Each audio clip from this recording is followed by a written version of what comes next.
Well, hey friends, good Saturday morning. Look at that sunrise behind me. Woo-wee. Oh yeah.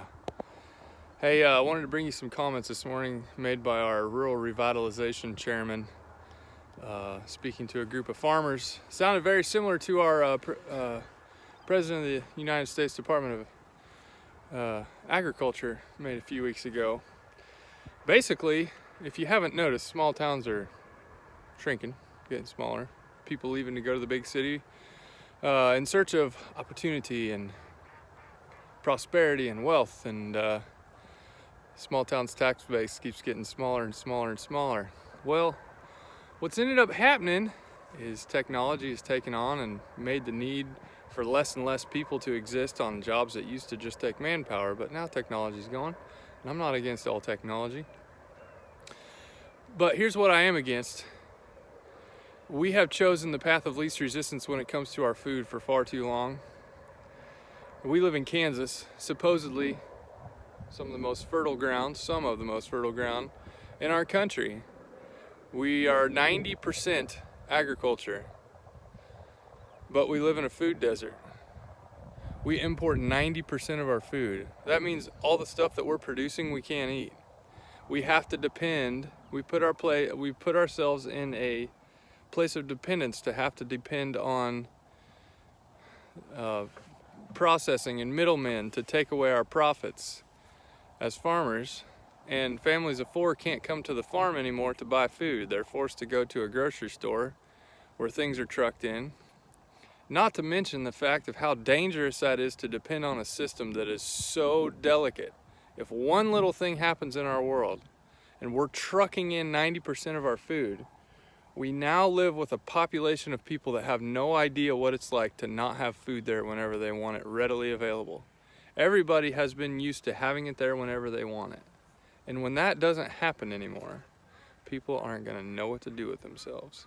We're in such a fragile state. The USDA and this rural revitalization basically made the comments that the only way we can save small towns is with government funds and government money. Well, newsflash, the government has never done anything under budget, ahead of schedule, and above expectation. Ever. In the history of government, it has never gotten smaller. It has never given up control of things it already had control of. It only is in search to get control of more things. And as we as people have chosen the path of least resistance and convenience, we have compromised so much when it comes to our food. We've compromised our health. We've compromised our community.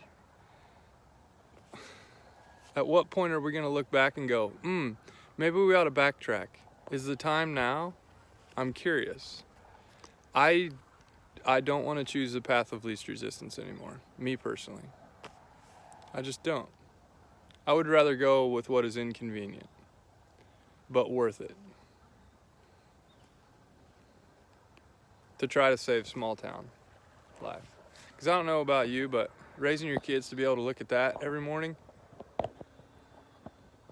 instead of a freeway, that's worth it to me. May not be to you, and that's okay, but this is worth it right there. So next time we shove some food in our face today, we got to think about not taking the path of least resistance. And I'm not about not going out to eat.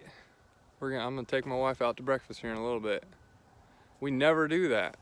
This is a very rare occasion for us, but for most people, eating at an establishment is done 3 meals a day. We can't do that anymore if we're gonna try to save this lifestyle that we all love to live. Anyway, some thoughts to think about. Hope you're all doing well. Let's start raising more of our own food. It'll make us a lot more resilient and a lot less dependent and delicate. Stop choosing the path of least resistance. Swim against the tide.